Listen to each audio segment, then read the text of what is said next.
Bonjour, bonjour à tous. Alors, est-ce que je suis en direct? Est-ce que vous êtes là?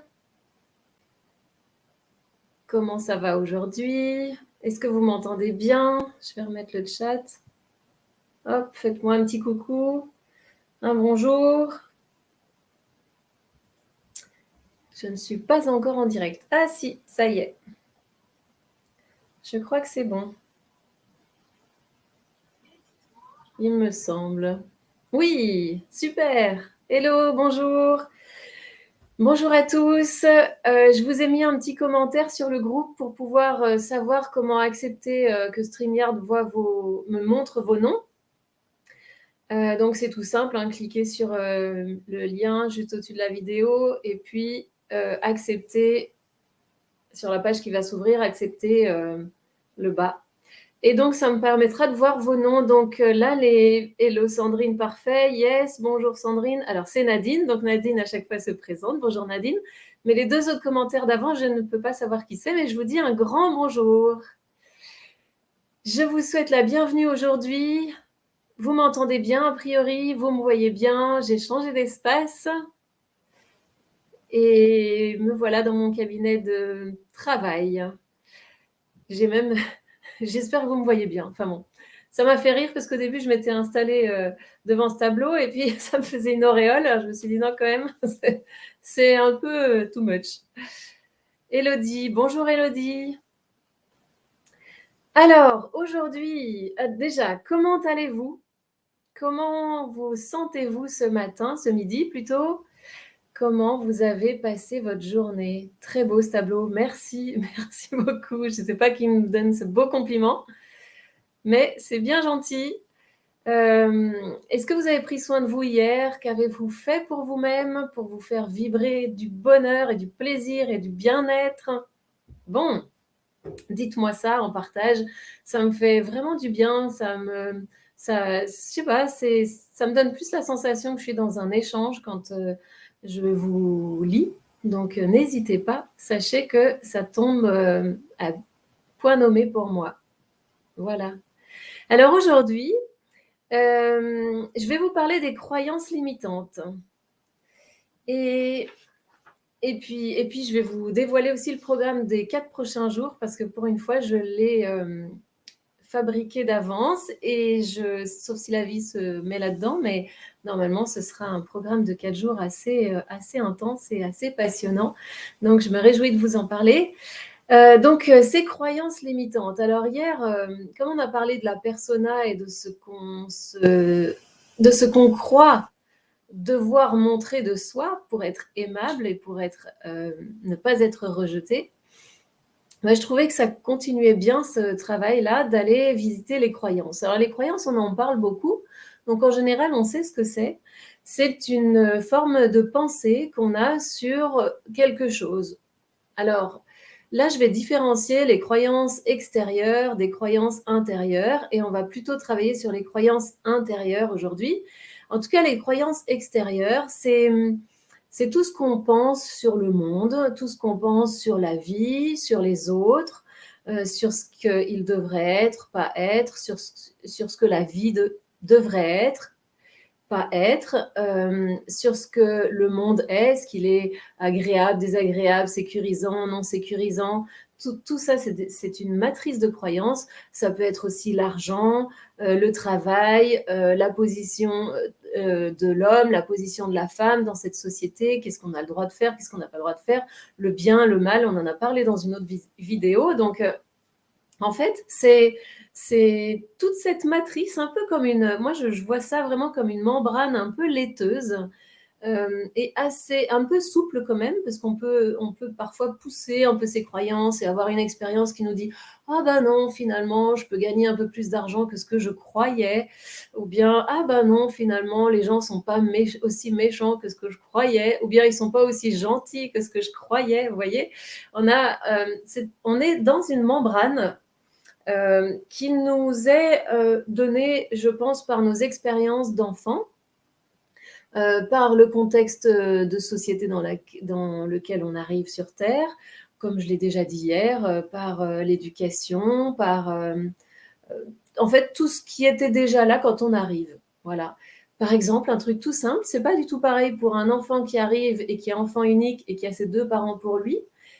Il construit quelque chose par rapport à la vision de la vie, la vision de sa place, la vision du soin qu'on lui apporte, etc., qu'un enfant qui arrive dans une fratrie où il y a déjà 4 ou 5 grands frères et sœurs. Et bien là, quand il arrive, ce qui est la norme. Ça me fait penser à un exemple que je peux vous donner. Par exemple, ma fille, qui a aujourd'hui 19 ans, elle ne peut pas comprendre comment on vivait sans écran et comment on vivait autrement qu'avec des euros. Mais ça fait pas si longtemps que ça, finalement, en tout cas pour moi, que ça a changé. Elle, quand elle est arrivée sur Terre, l'euro existait, on n'utilisait plus les francs, et puis les écrans existaient, et donc, en fait, c'est la norme. Et tout ce qu'on a acquis, tout ce qui est réel, intégré dans notre tête, au moment où l'enfant qu'on a apparaît, devient sa norme. Et ben voilà, cette membrane laiteuse là dans laquelle on est, et puis que de temps en temps on repousse, voire qu'on perce.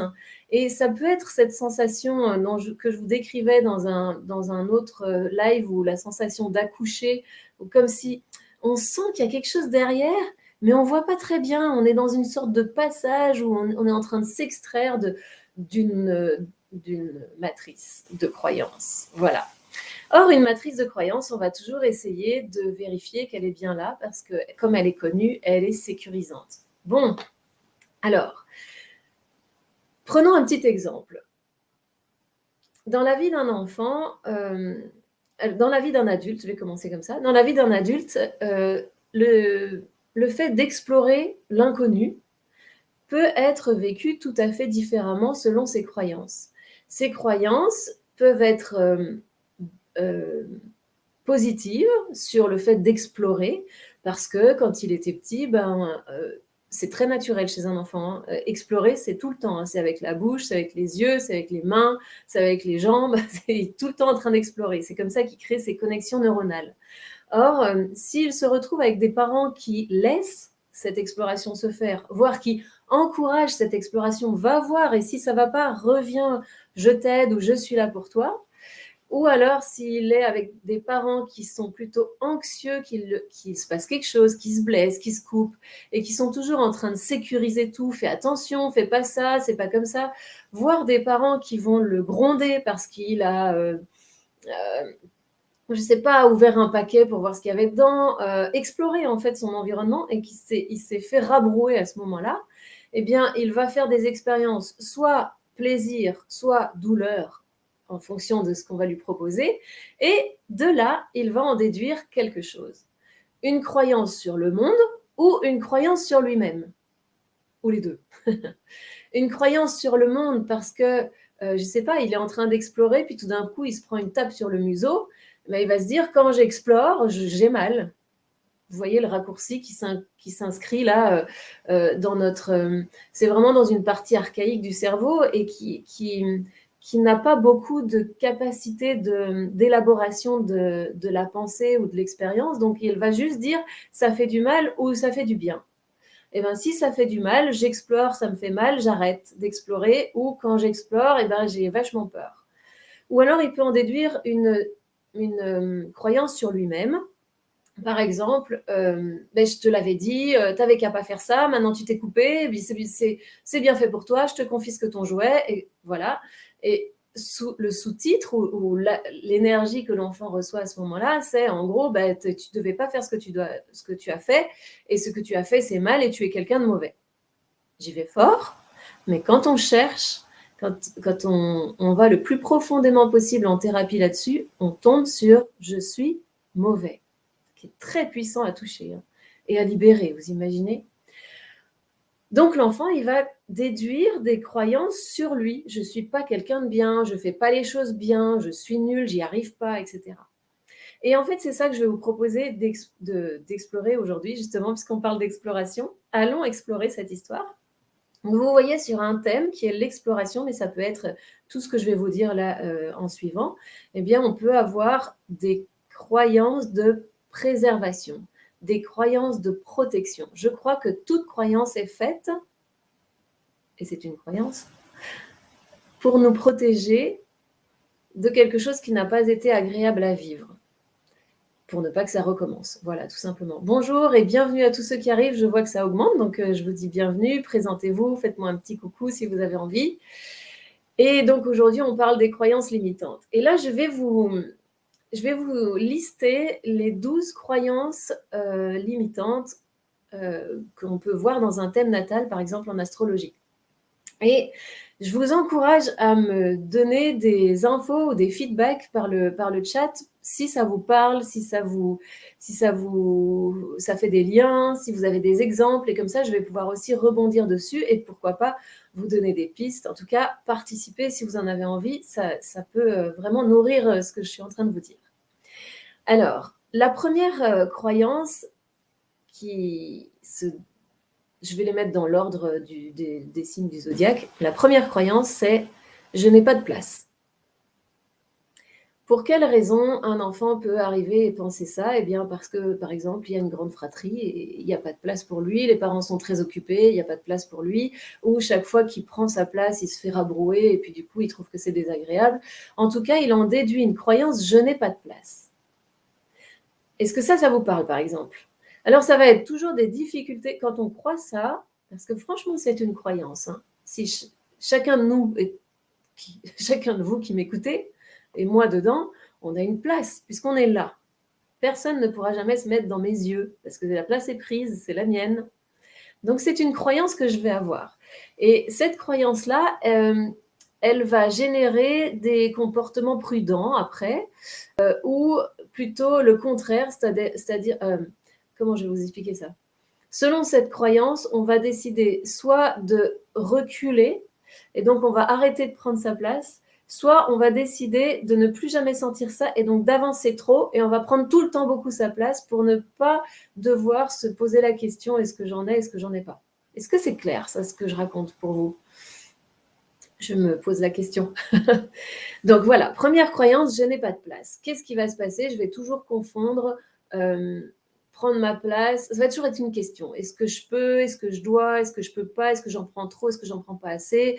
Est-ce que l'autre va me la donner? Est-ce qu'elle va pas me la donner? Voilà. Et il y en a d'autres, ils n'ont pas cette croyance-là, ils prennent leur place, point barre. Et puis il y en a certains, c'est vraiment un chemin de réparation à faire pour pouvoir le faire un peu plus fluidement et avec plus d'autorisation.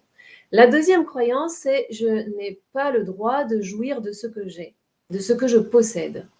Ça peut être ce que je possède, ça peut être mes dons, ça peut être mon corps, ça peut être mes avoirs matériels, ma maison, ma sécurité matérielle, l'argent que je gagne. Ou, voilà. J'ai du mal, j'ai une croyance qui me limite à cet endroit-là, et donc j'ai du mal à jouir pleinement de ce que je possède. J'ai comme pas pu apprendre à pérenniser quelque chose pour en cueillir le fruit. Il n'y a pas eu d'espace pour ça. Ou alors j'étais dans une famille qui avait des difficultés au niveau du rapport corporel. Il y avait une gêne. Et du coup, moi aussi, j'ai une gêne avec ça. Donc, qu'est-ce que ça fait? Ça fait que dans ma vie de tous les jours, je vais éviter d'être dans un désagrément par rapport à ça. Donc, je peux éviter de posséder trop de choses et d'en jouir. Ou alors, je peux m'accrocher terriblement à une sécurité matérielle, à des objets, parce que j'ai besoin de me sécuriser cet endroit-là. Ou alors, je peux avoir des difficultés avec mon corps, à me sentir bien dans mes baskets, à me sentir bien dans mon corps. Je vais éviter qu'on m'approche trop ou qu'on me caresse ou des choses plus... Voilà. Je vais éviter de jouir de ce que j'ai. La troisième croyance qu'on peut avoir, c'est « je ne suis pas intéressant ». Ce que je dis n'est pas intéressant. Donc, qu'est-ce que je fais? Je dis rien. Ou alors, je parle tout le temps. C'est soit plus, soit moins. Enfin, dans l'autre sens. Soit moins, soit plus. Je parle tout le temps, je meuble. Comme ça, je m'étourdis de paroles. Et je peux aussi ne plus parler parce que je crains que ce soit de nouveau une expérience malaisante ou pas agréable et qui va m'amener une certaine gêne ou une certaine douleur. Et donc, je vais éviter de parler. Donc voilà, je ne suis pas intéressant. Faites-moi un coucou quand même, je vois que le chat, il bouge plus du tout, donc je m'inquiète. Est-ce que vous m'entendez toujours? Vous êtes là?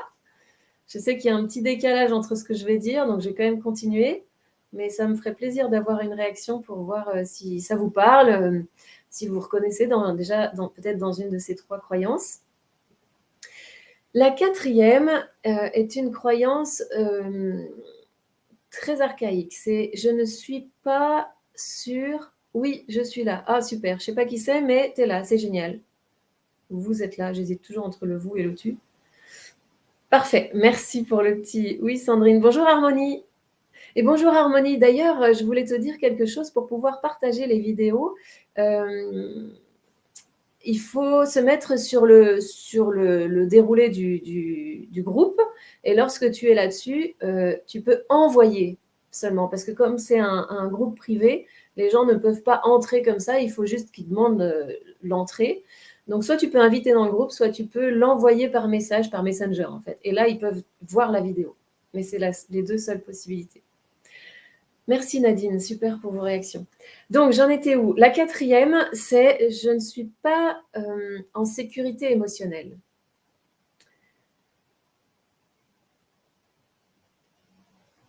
C'était ta mère Isabelle. Alors ça, je ne sais pas ce que ça veut dire. Ok, merci. Ok, super Harmonie. Je voulais répondre depuis un moment, puis j'ai laissé passer.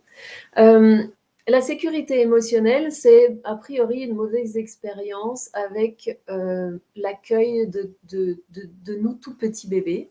Et donc, au niveau du soin, au niveau de l'accueil, vous savez, quand vous arrivez face à quelqu'un, puis qu'il est tellement content de vous voir. Moi, j'ai eu une personne sur cette terre qui m'a tout le temps manifesté ça de manière tangible, où je pouvais vraiment sentir qu'elle était heureuse de me voir. C'est ma grand-mère paternelle. Elle a toujours été... voilà, je me suis sentie toujours accueillie avec une joie immense. Et c'est un grand bénéfice dans la vie. Ça apporte une forme de sécurité émotionnelle.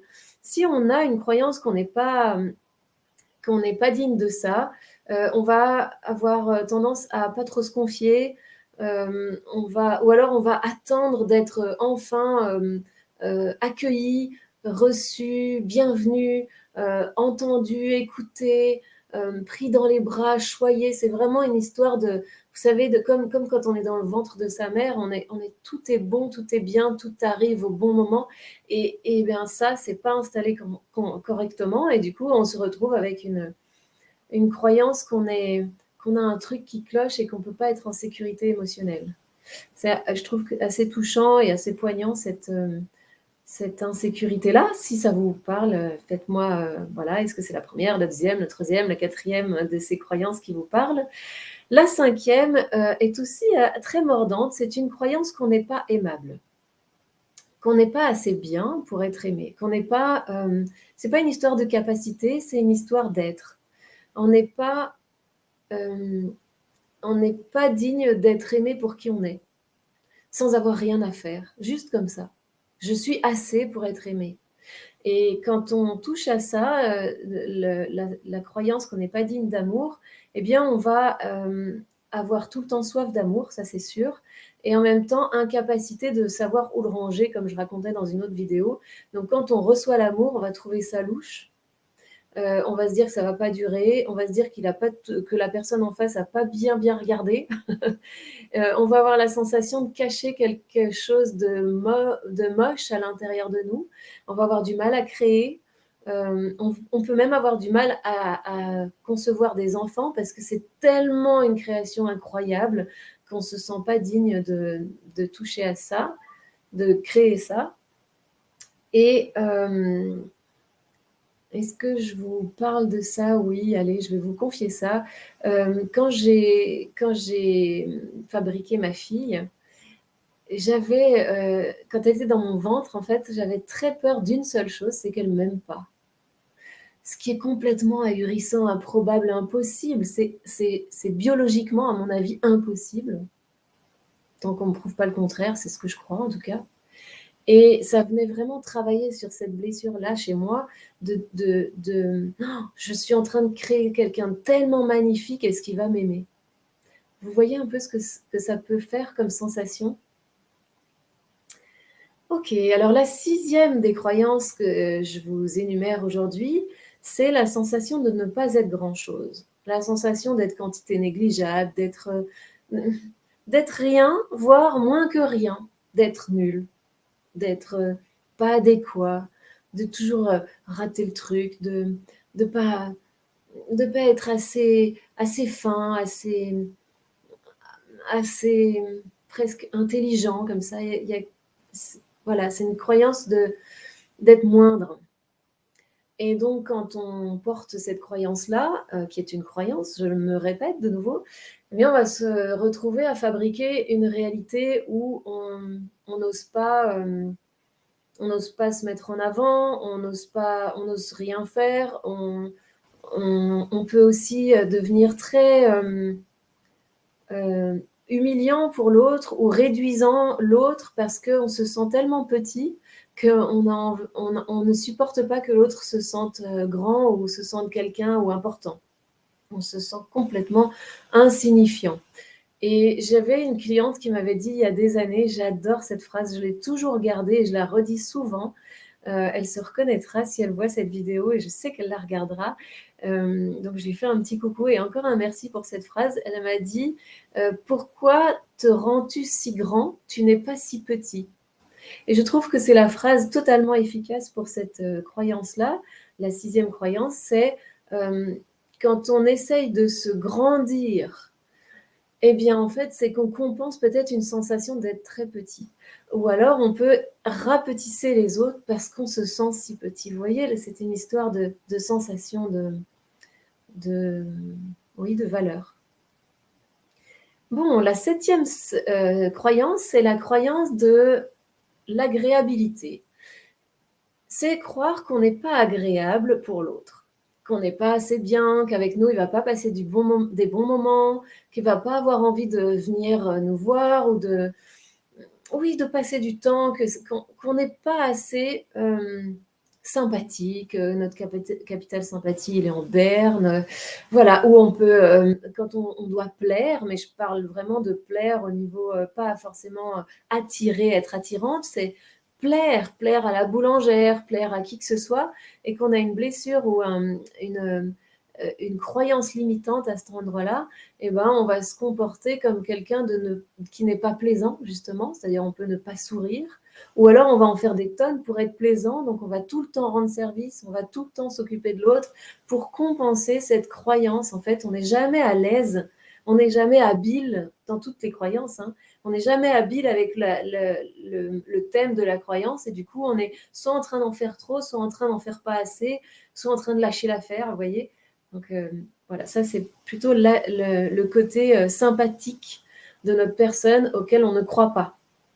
Et donc on a du mal dans la relation à l'autre, à savoir si ça va être assez ce qu'on est. Et puis on peut faire un lien avec l'histoire de payer sa place et de rendre service, de donner trop en fait. Confère une autre vidéo que j'ai faite il y a quelques jours. La 8e, c'est une croyance qu'on ne devrait pas exister. Celle-ci aussi est très poignante, elles le sont toutes, mais là on parle d'existence. Donc je suis quelqu'un de tellement mauvais que je ne devrais pas exister. Alors quand on sent ça, c'est crucifiant. Et les comportements qu'on va faire découler de cette croyance-là, c'est de se mettre tout le temps borderline au niveau de la survie. Donc avoir aimé les sports à risque, aimer se mettre dans certaines formes de risque. Pourquoi? Pour aller chercher de l'intensité. Pourquoi? Pour se sentir vivant. Parce qu'on croit qu'on n'est pas en vie, qu'on n'est pas digne d'être en vie. Et quand on a ça, on peut aussi ne pas oser accomplir pleinement sa vie parce que, ben, franchement, on devrait déjà pas être là, donc on va pas se permettre d'être heureux. Vous voyez? Donc ça, c'est une croyance qui est quand on la touche, elle est mordante. Alors, donc ça, c'était la 8e. La 9e, il y en a que 12, hein, je vous rassure, je ne vais pas vous tenir jusqu'à la fin des temps, mais elles sont intéressantes à énumérer. Dites-moi si ça vous plaît, si ça vous parle. La 9e croyance, c'est je ne possède pas de connaissances. Je ne suis pas quelqu'un qui est capable de tirer des leçons de la vie, puis d'en faire une certaine forme de connaissance et puis de retransmettre cette connaissance. Je ne peux pas posséder ça et donc j'ai du mal avec la reconnaissance sociale, la place sociale, le fait qu'on voit, on se sent illégitime en fait. Et cette illégitimité, elle peut se traduire dans justement le fait d'avoir des formations ou pas de formation, mais se permettre quand même de dire des choses ou pas. Vous voyez cette légitimité-là? C'est une croyance, c'est une fabrication de pensées sur soi issues d'expériences antérieures qui va générer des comportements dans le présent. De, par exemple, pas oser prendre sa place parmi ses collègues, pas oser revendiquer un certain tarif pour ses prestations parce que on n'a pas les diplômes qu'il faut, donc on ne devrait pas avoir le droit de faire ça, nanana.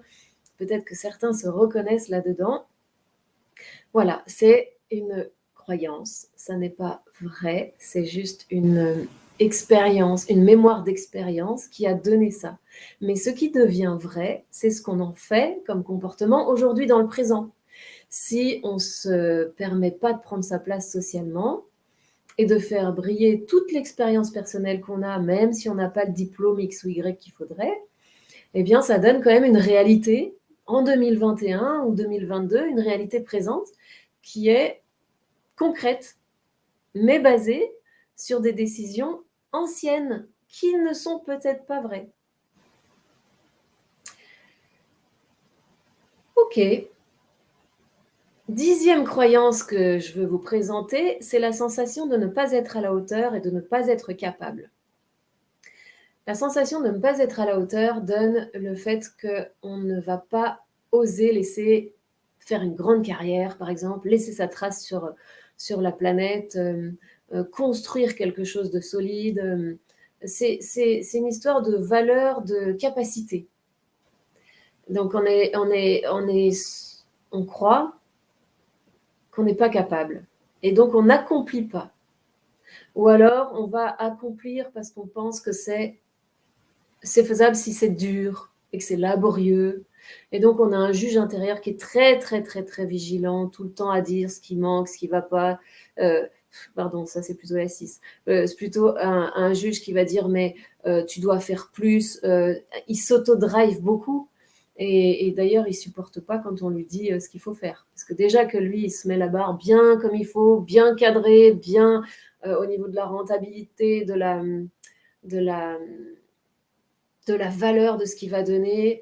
Il y a une grosse éthique intérieure qui devient presque une prison.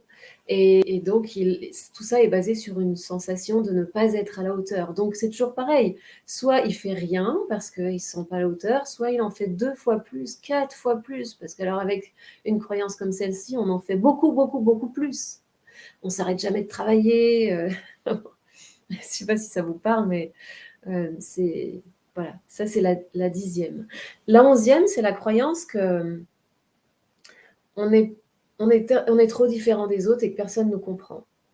Et ça génère soit la sensation de rejet, soit l'action de se rejeter des autres, soit l'action de rejeter tout le monde en pensant qu'ils nous rejettent nous.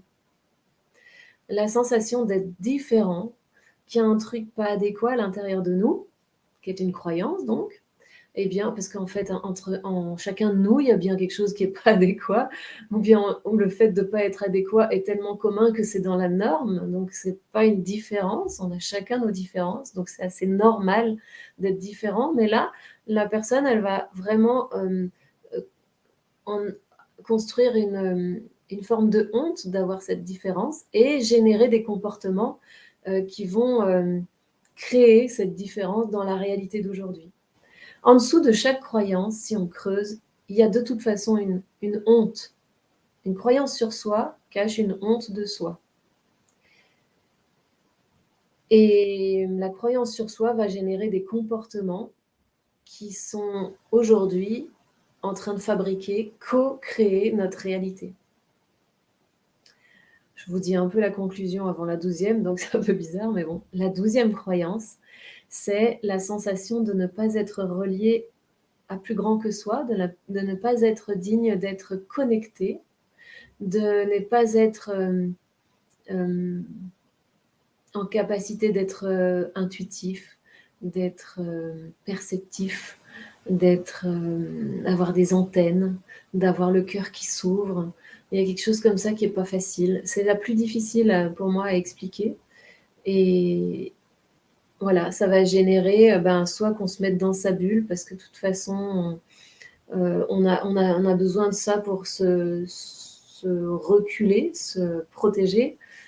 Soit on va avoir une espèce de mission de sauveur et on va s'occuper des vagues à l'âme des autres. Voilà, je voulais vous présenter ces 12 croyances-là. Et dites-moi s'il y en a certaines qui vous parlent. Il y en a peut-être d'autres, mais voilà, je vous ai présenté les 12 croyances en astrologie qu'on peut voir dans un thème. Sachant que la croyance n'est pas quelque chose de réel, c'est quelque chose qui a été vécu, et puis notre système de protection, notre ego a décidé que pour que ça n'arrive plus, il fallait fabriquer des comportements pour se préserver de la revenue de cette sensation-là. Et donc, ces comportements-là vont être un peu instinctifs après. Et on va donc comme ça co-créer notre réalité. Et en plus, on va n'avoir de cesse que de vérifier que ce qu'on croit est vrai. Eh bien, je le savais bien qu'on ne pouvait pas m'aimer parce que, évidemment, il est parti ou elle est partie avec quelqu'un d'autre. Parce que, évidemment, il ne m'écoute pas, donc je ne peux jamais me confier. Et donc, en fait, on a une expérience qui crée une croyance, qui crée des comportements, qui vont créer une réalité, et cette réalité va créer des conséquences, et ces conséquences vont valider le fait que c'est vrai qu'on devait croire ça. Et c'est une vraie matrice. C'est une vraie matrice de laquelle on peut sortir. La question, c'est est-ce que c'est vrai? Est-ce que c'est faux? Et notez à chaque fois 3 points qui montrent que c'est vrai, 3 points qui montrent que c'est faux. Comment vous vous sentez quand vous pensez que c'est vrai? Comment vous vous sentez quand vous pensez que c'est faux? C'est tout le travail de Byron Katie, je vous en avais déjà parlé. Et donc voilà, vous pouvez remettre en question vos croyances parce qu'elles ne sont pas vraies, elles sont la mémoire, le reste de la mémoire d'un vécu. Et aujourd'hui, eh bien, si vous avez envie de changer de réalité, de, je ne sais pas moi, gagner différemment votre vie, trouver un partenaire autre ou une partenaire autre, vous sentir pleinement en droit de jouir de vous-même, de prendre du plaisir dans la vie, si vous avez le goût de retrouver ça, il y a à travailler sur ces croyances qui se sont engrammées très tôt, là où l'enfant a encore un cerveau qui ne peut pas, il ne peut pas prendre de recul, il est obligé de prendre ce qu'il a autour de lui comme la référence de normalité. C'est comme ça, on est tous venus de là et on a tous un travail à faire là-dessus. Et notamment dans le thème, on voit les points sur lesquels la personne s'est donné des rendez-vous pour travailler. Voilà ce que je voulais vous dire aujourd'hui. Je vais un peu vite parce que j'ai un rendez-vous qui commence maintenant. Mais je vous souhaite de bien regarder comment ça se passe pour vous avec ça. C'est passionnant. C'est passionnant d'aller regarder à l'intérieur de soi, de toi aussi, d'aller regarder à l'intérieur de soi et de dénouer les endroits qui ne nous conviennent plus. Pour la première chose à faire, c'est de pouvoir les regarder. Et c'est pour ça que je vous les énumère. Voilà, j'espère que ça vous a plu. Le programme de demain que je vous dis, 4 jours. Le premier jour, je vais vous parler de l'appel de l'âme, de l'appel du soi, de l'appel de notre être supérieur, de l'appel de s'accomplir. Premier jour, donc samedi. Dimanche, je vais vous parler des fondations de notre royaume. Donc, en fait, samedi, je vais vous parler de devenir le roi ou la reine de votre royaume. Samedi, pardon. Dimanche, je vous parle des fondations de ce royaume. Lundi, je vous parle des archétypes intérieurs, nos guérisseurs, nos 2 guérisseurs intérieurs, comment les faire grandir. Et mardi, je vous parle des crises existentielles et du chef-d'œuvre de vie. Voilà le programme pour les 4 prochains jours. Ces 4 jours vont être des jours que je vais remettre en public Donc, j'ai remarqué que tous les messages que vous faites là dans le chat, quand vous êtes dans le groupe, ça reste dans le groupe. Donc, soyez rassurés par ça. Mais la diffusion de ces 4 vidéos va aussi être sur mon profil perso et sur ma page pro. Et les gens qui réagissent sur ces endroits ça reste sur ces endroits. Voilà, je me permets d'ouvrir ça parce que j'ai envie de le proposer un peu plus largement, bien que j'adore vous choyer parce que vous êtes vraiment des superbes personnes. Je vous remercie de votre présence tout ce temps, que depuis 10 jours qu'on est ensemble. Je me réjouis à chaque fois de vous voir, de vous parler. J'espère que ça vous apporte des belles choses. Si vous voyez cette vidéo en replay, vous mettez dièse, hashtag replay. Et n'hésitez pas à la partager, à porter mon message. Je vous remercie de ça, à inviter des gens dans le groupe. Je vous dis merci. Je vous dis à demain, même heure, même endroit, toujours pour la même quête. Et puis je vous embrasse. Bye bye.